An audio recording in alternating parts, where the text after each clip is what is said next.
इच्छा घटती गई और अमृत होते गए। ये व्यवहारिक जीवन में भी घटा सकते हो। भोजन करने बैठे, कोई इच्छा नहीं क्या मिले, साफ देखे, सुपाच्य देखे और खा लिया काम भर का। सब्जी आपके अनुसार नहीं मिली, ऐसा चावल नहीं मिला, ऐसा भात नहीं मिला, जार हो गया, दुख हो गया। कहीं भी इच्छा हमारे अंदर में उत्पन्न होती वही दुख देती है। अच्छी इच्छाएं भी होती हैं। सत्संग में आने की आपको इच्छा थी, ये अच्छी इच्छा है। लकड़ी काटने के लिए भी कुल्हाड़ी में लकड़ी लगाना पड़ता है। गंदी इच्छाओं को दूर करने के लिए अच्छी इच्छाओं को रखना पड़ता है। ये नीरछीर का विवेक करना चाहिए। यहां इच्छा से अर्थ है दूषित इच्छाएं, विकारी इच्छाएं, जिससे मन में हलचल उत्पन्न हो, अशांति हो। एक भौतिकवादी आदमी भी आनंद से सोना चाहता है और आनंद से तभी सो सकता है जब इच्छाएं घटाए। इस दुनिया में किसी पर हमारा वश नहीं, इस अपने माने हुए शरीर पर अपना वश नहीं, पुत्र पर, पत्नी पर, पति पर, भाई पर, माता पर, पिता पर, किसी पर वश नहीं। जिसको आज हम सुबह मानते हैं, 4 दिन के बाद रंग में भंग हो जाता है। जिन लड़कों को हम बहुत प्यार देते हैं वही लड़के ऐसे हो जाते हैं कि मेरा मन नहीं कहता वो सामने पड़े। ये दुनिया का ऐसा धोखा है। तो ऐसी जगह में रह करके इच्छा वाला बन करके होना क्या है? विष बटोरना। इच्छाओं को जितना कम करें उतना आनंद है।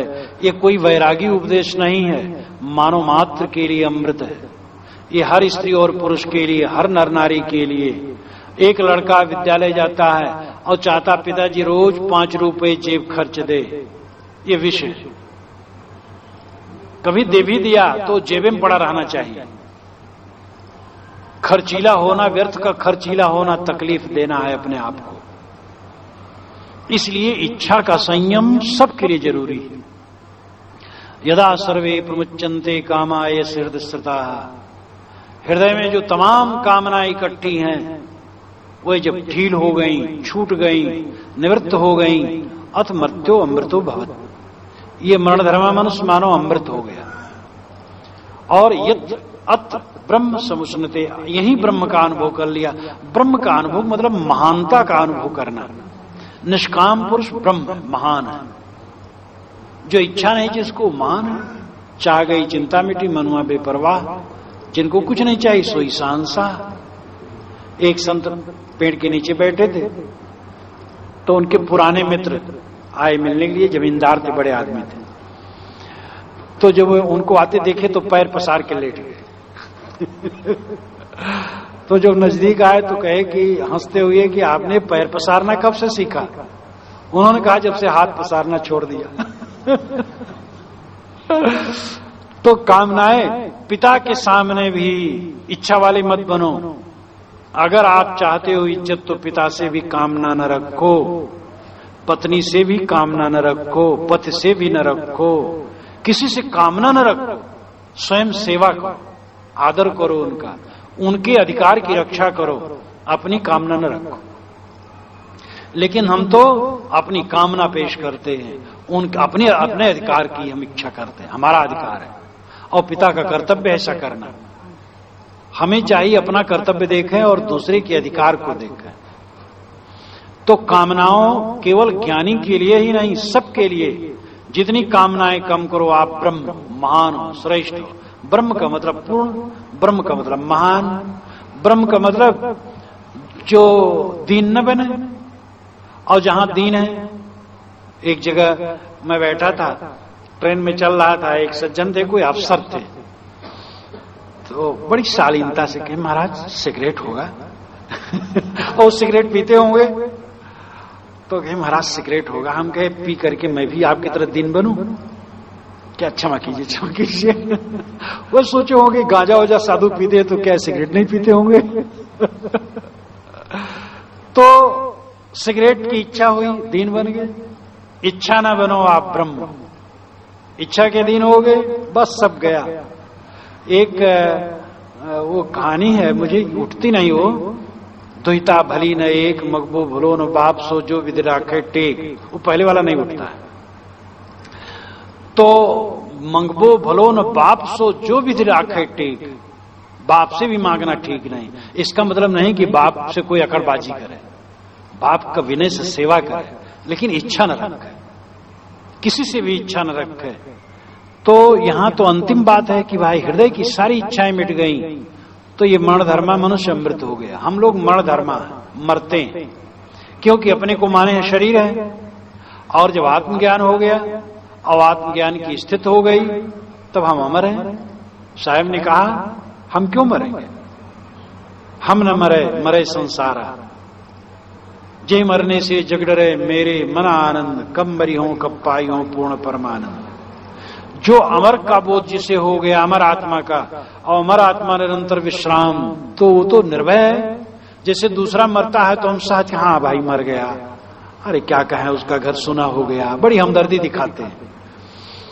वैसे जब अपना शरीर मरने लगेगा तो उतनी भी हमदर्दी नहीं रहे, ठीक है गंदा गुंदा कचरा गया ठीक है, क्योंकि मैं शरीर नहीं हूं। ये निरंतर जिसका अभ्यास हो जाता है और आत्मलीनता हो जाती है तो अमृत हो जाता है। अमृत कहते हैं अमर को, अमर आत्मा में स्थित हो गई, अमृत हो गया। यदा सर्वे प्रविद्यन्ते हृदय से ग्रंथया अथ मृत्यो अमृतो भवेत्ते तावत् अनुशासनम। जब हृदय की सारी ग्रंथियां कट गईं तब ये मरणधर्मा मनुष्य अमृत हो गया। बस यही अनुशासन है, यही उपदेश है। यमराज कहते ऐ नचिकेता, हृदय की ग्रंथियों को तोड़ो, द्वेष की ग्रंथि, राग की ग्रंथि, ममता की ग्रंथि, आसक्त की ग्रंथि, ईर्षा इत्यादि सारी ग्रंथियों को तोड़ो। मन की गांठें गढ़ती हैं। अगर आपके बिस्तर पर कोई गांठदार चीज चद्दर के नीचे बिछा दिया हो तो आपको नींद नहीं आएगी।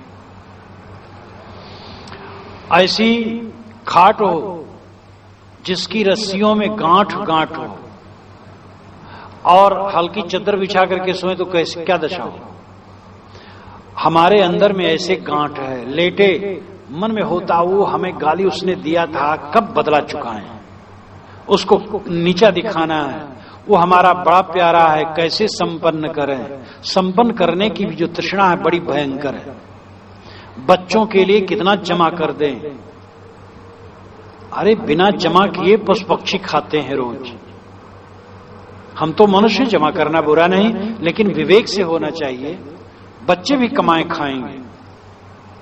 हमारे अंदर में जहां ममता होती है उनको संपन्न बनाने की गांठ, और जहां द्वेष होता है उनको विपिन्न बनाने, हीन बनाने की गांठ, राग की गांठ, द्वेष की गांठ, काम की गांठ, क्रोध की गांठ, मोह की गांठ, ये गांठें हमें गढ़ती हैं और नींद नहीं लेने देती हैं।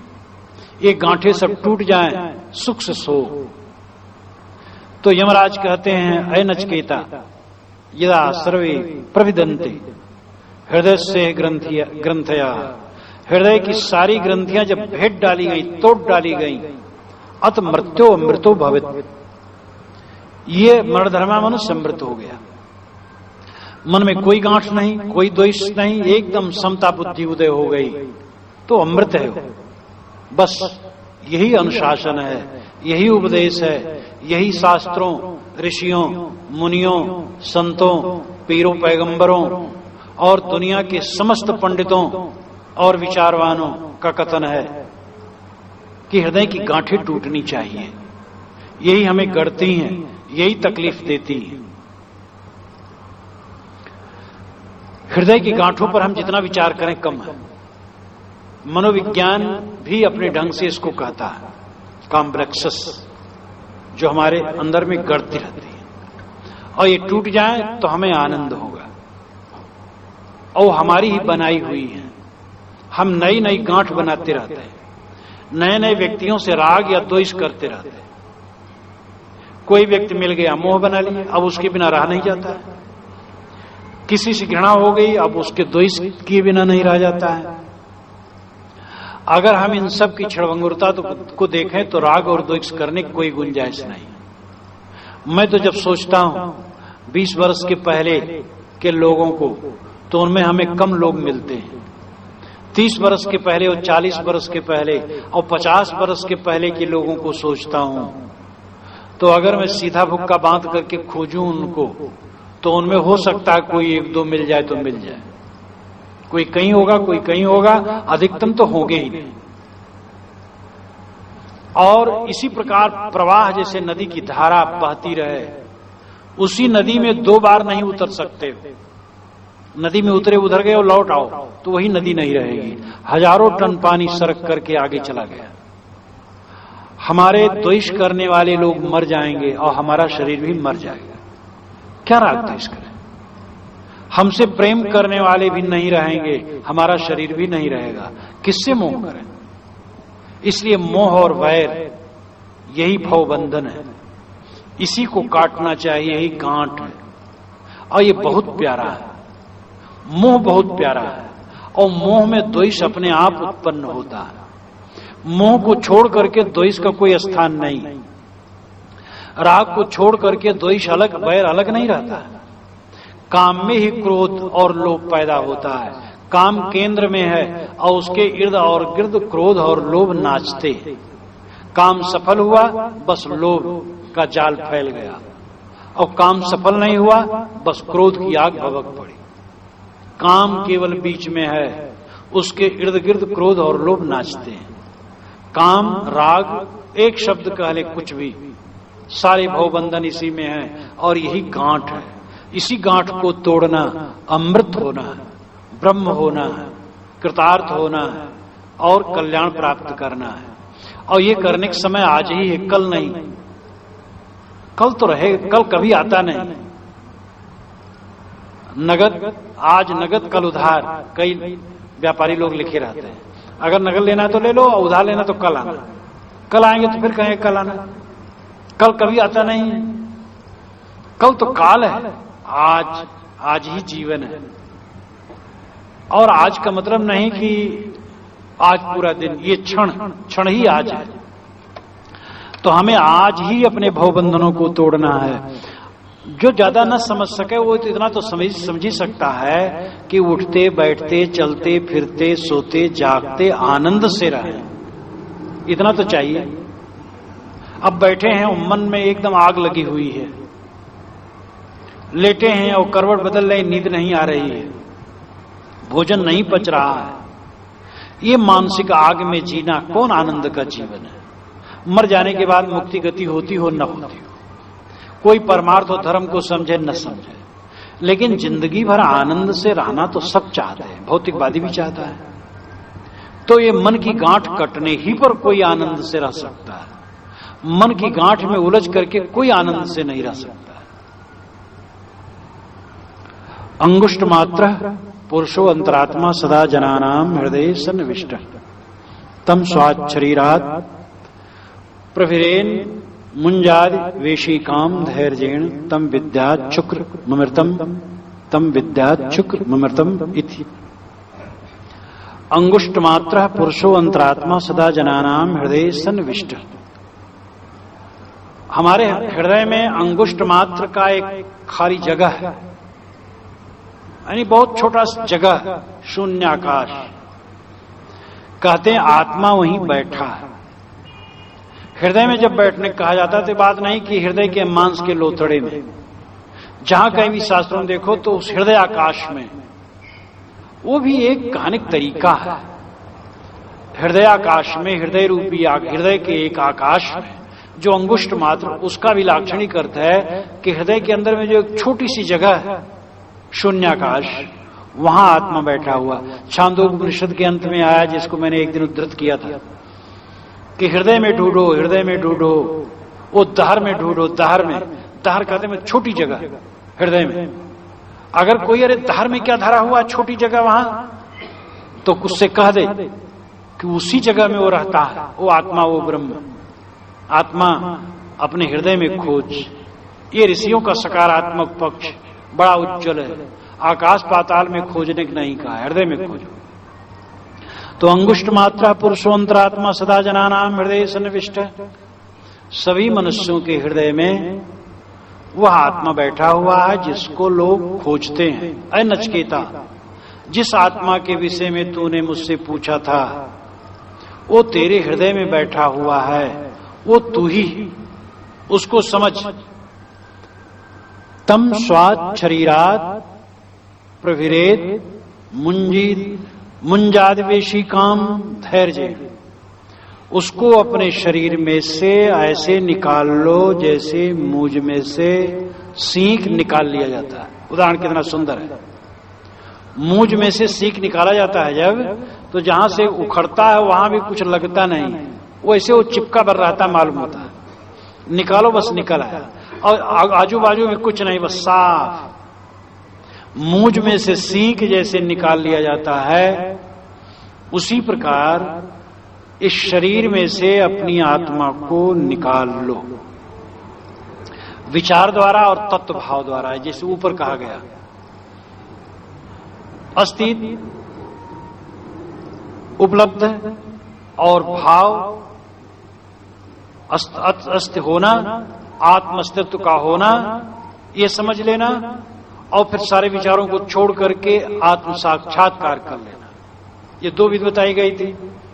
तो वही यहां कहते हैं कि शरीर में से अपनी आत्मा को ऐसे निकाल लो जैसे मूंज में से सीख लोग निकाल लेते हैं। ये कैसे निकाला जाए? विचार द्वारा और तत्व भाव द्वारा, जो पहले कहा गया था।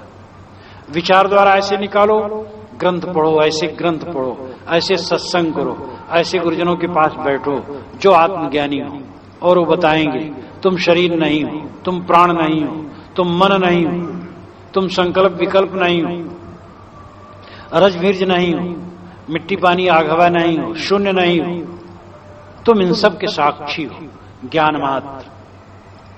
यह मुझ में से सीख निकाल लेने के समान विचार द्वारा, बुद्धि द्वारा, वाणी द्वारा ये अभ्यास है। बैठो और सोचो, ये शरीर हड्डी का ढांचा है, टट्टी पेशाब भरी है, मिट्टी का पिंड है, मैं इसमें साक्षी स्वरूप चैतन्य हूं, इससे अलग हूं। बारंबार विचारो, फिर कल्पना करो शरीर पड़ा है, मैं इससे ऊपर हो गया हूं, मैं इसका साक्षी हूं, मैं ज्ञान मात्र हूं। इस प्रकार विचार से आत्मा को शरीर में से निकालो, जैसे मूंज में से सीख निकाल लिया जाता है। फिर आगे कैसे निकालो? सारे विचारों को छोड़ दो, कुछ भी विचार न करो। और जिस क्षण आपका ऐसा समय आएगा कि कोई विचार नहीं उदय हो रहा है, तब अपने आप की गरिमा का पता लगेगा, तब स्वतः अनुभूति होगी। और वो तत्व भाव से मुझ में से सीख निकाल लेने के समान की बात है। वो तत्व भाव है जहां पर सारे विचार शांत हो गए तो स्वयं सत्ता मात्र रह गई आत्मा की। विचार खत्म हो गए और शेष रह गया, वो शेष ही स्वयं है। ये मुझ में से सीख निकाल लेने के समान है। तो मुझ में से सीख जैसे निकाल लिया जाता है, निकाल लो। और फिर तम विद्यात् शुक्र ममृतम, उसको जानो कि वो शुद्ध है और अमृत है। तद विद्यात् शुद्धम अमृतम, पदच्छेद करने पर होगा। तद विद्यात् शुक्र ममृतम, ये संस्कृत का जो संधि है, ये संधि को हटा दिया जाए, संस्कृत बिल्कुल सरल हो जाए। लेकिन संधि को हटा दिया, संस्कृत का सौंदर्य ही नष्ट हो जाए और इसमें भ्रम बहुत पैदा हो जाता है। एक बात मुझे याद आई, मुजफ्फरपुर में थे शरद चंद्र जी, तो उनका पत्र आया, तो डाकिया लेकर के घूम रहा था, तो लिखा रहा है श्री मच्छर चंद। तो डाकिया कहे भैया मच्छर चंद कोई यहाँ रहते हैं? तो लोग कहे मच्छर चंद यहाँ कोई नहीं है। अब गली गली घूमे, भैया मच्छर चंद का पता है, मच्छर चंद कौन है? तो अब उन्हीं के पास पहुंच गए, कहे भैया यहाँ कोई मच्छर चंद है? तो शरद चंद कहे भाई मच्छर चंद यहाँ कोई नहीं है, कैसे कैसे लोग होते मच्छर चंद नाम रख लेते, कोई नाम हुआ? तो कहे पत्र जरा दिखाओ तो देखे। अरे कहे तो मेरा ही है। कहे तो आप मच्छर चंद? अरे कहे भाई संस्कृत का चक्कर है, छोड़ो इसको। श्री मच्छर चंद, श्रीमत शरद चंद को जब जोड़ दिया जाता है तो श उड़ जाता है, चछा जाता है, श्री मच्छर चंद। तो श्रीमत शंकराचार्य, शंकराचार्य को जब लिखा जाता है संस्कृत में तो श्रीमत शंकराचार्य, तो श्रीमत मच्छर चंद। तो मच्छर चंद ऐसे तम विद्या क्षुक्रम अमृतम, यानी शुद्धम अमृतम। जब मुझ में से सीख के निकाल लेने के समान आत्मा को देह में से विवेक द्वारा निकाल लो, तब उसको कैसे समझो कि वो शुद्ध है और अमृत है। ये आत्मा शुद्ध है। शुद्ध उसे कहते जिसमें दूसरी वस्तु न हो।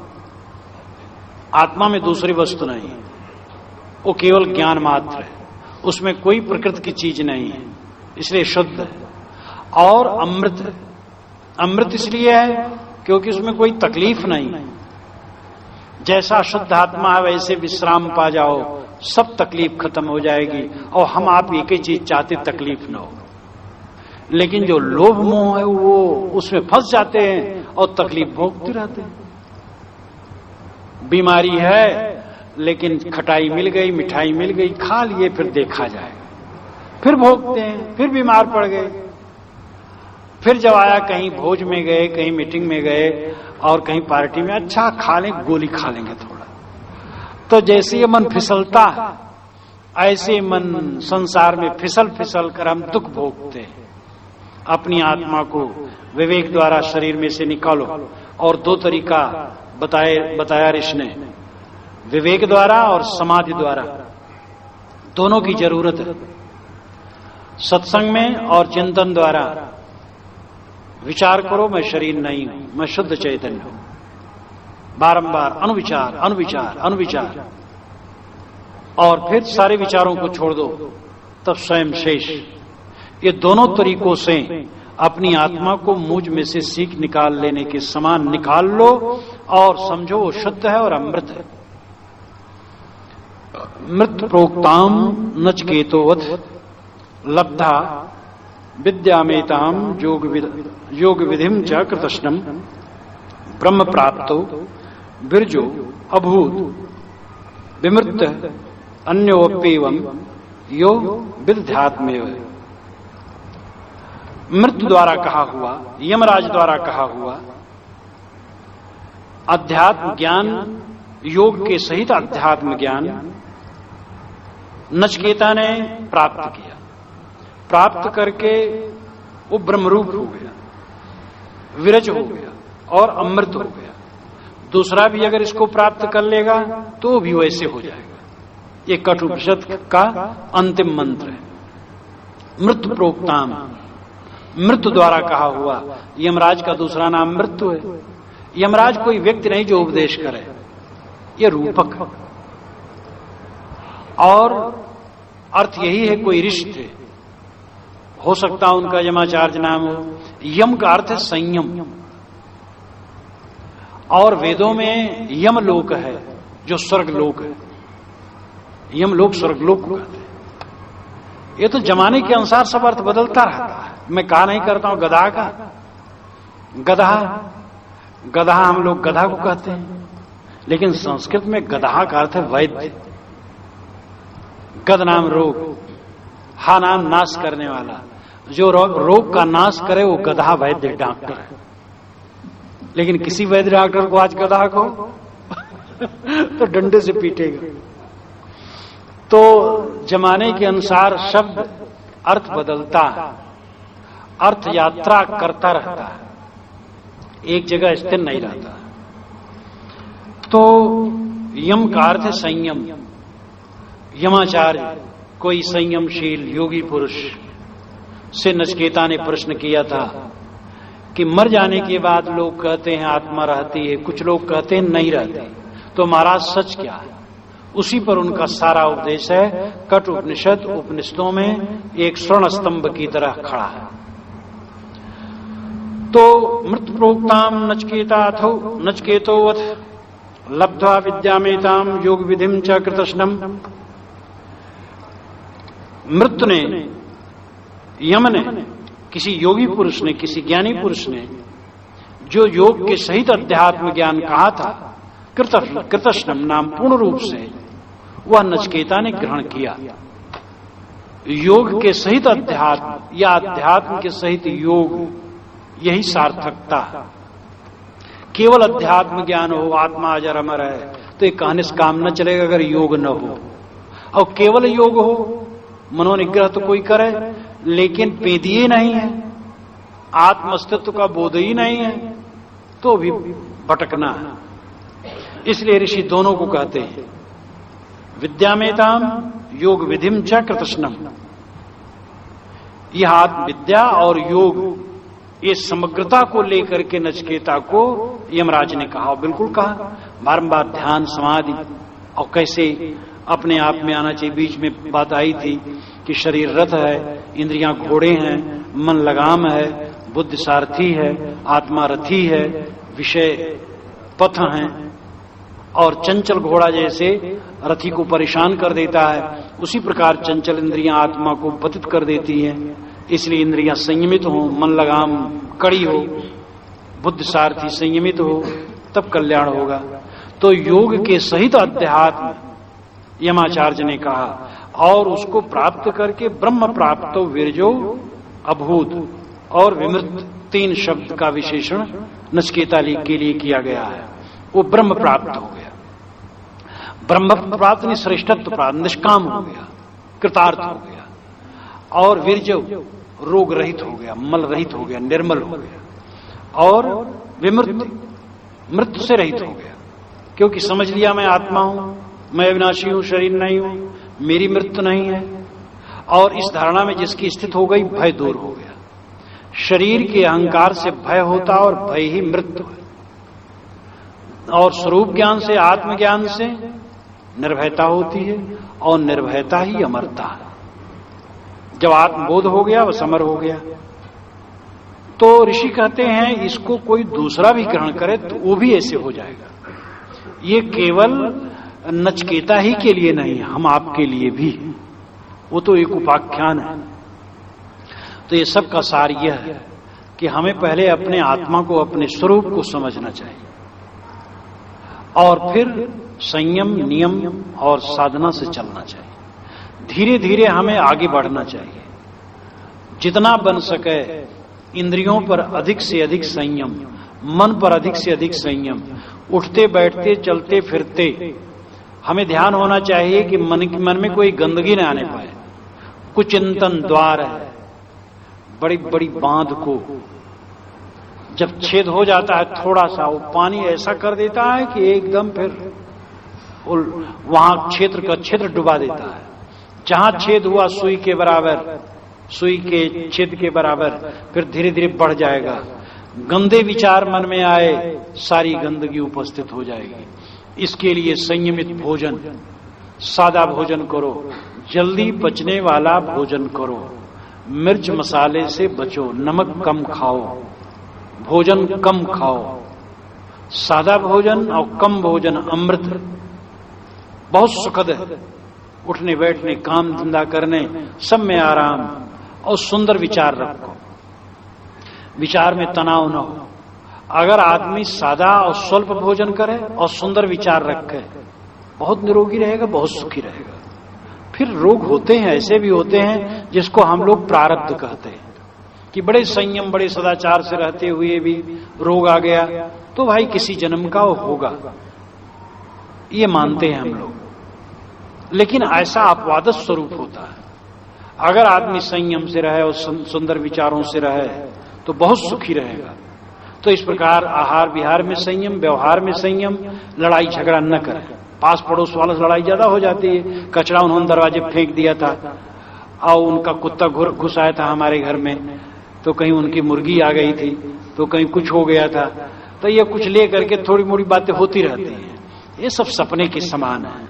इसको चित्त से उतार दे, अपने चित्त को सरल रखे, विवाद में न पड़े।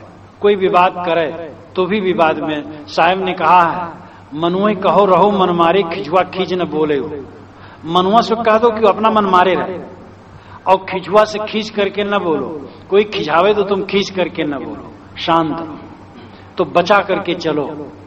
इस प्रकार संयम नियम से जो चलेगा उसकी भूमिका आध्यात्मिक बनेगी। एक खाली ज्ञान भर जान लेने से काम न बनेगा, चरित्र सुधारना पड़ेगा, और यही जीवन का सच्चा सुख है। अंततः आत्मज्ञान होना और आत्मा में विश्राम पाना जीवन का परम लक्ष्य है, और अंत में कुछ रहेगा नहीं। जब काल आया वाल्मीकि रामायण के उत्तरकांड के अंतिम में ये बात आती है, काल आया तब महाराज राम ने कहा एतत् अस्तित निश्चित, अब ये सब कुछ भी नहीं रहेगा। और उसी के पश्चात सरयू में प्रवेश और अयोध्या का निपात, उसके पश्चात सूर्यवंशी लोग श्रावस्ती में राजधानी बनाए, जो बुद्ध काल तक श्रावस्ती में राजधानी रही है, जो गोंडा के उत्तरी क्षेत्र में पड़ता है। तो हम तो देखते हैं कि हमारे पिता की पीढ़ी पूरी खत्म हो गई और हमारी पीढ़ी में थोड़े लोग रह गए। थोड़े दिन में कितना क्या हो जाता है, और हम यहां बिल्कुल अजर अमरमान बैठ करके राग और द्वेष में डूबे हुए हैं। इसलिए दीर्घ दृष्टि से हमें काम लेना चाहिए, और ये आत्मज्ञान की दृष्टि आने पर ही ये सब हो सकता है। इसलिए हमें आत्मज्ञान होना चाहिए बुद्धि द्वारा, विचार द्वारा, और फिर विचारों को शांत करके आत्मनिमग्नता, और इसके लिए हमें योग्यता हासिल करना चाहिए। धीरे धीरे इस दिशा में बढ़ना चाहिए।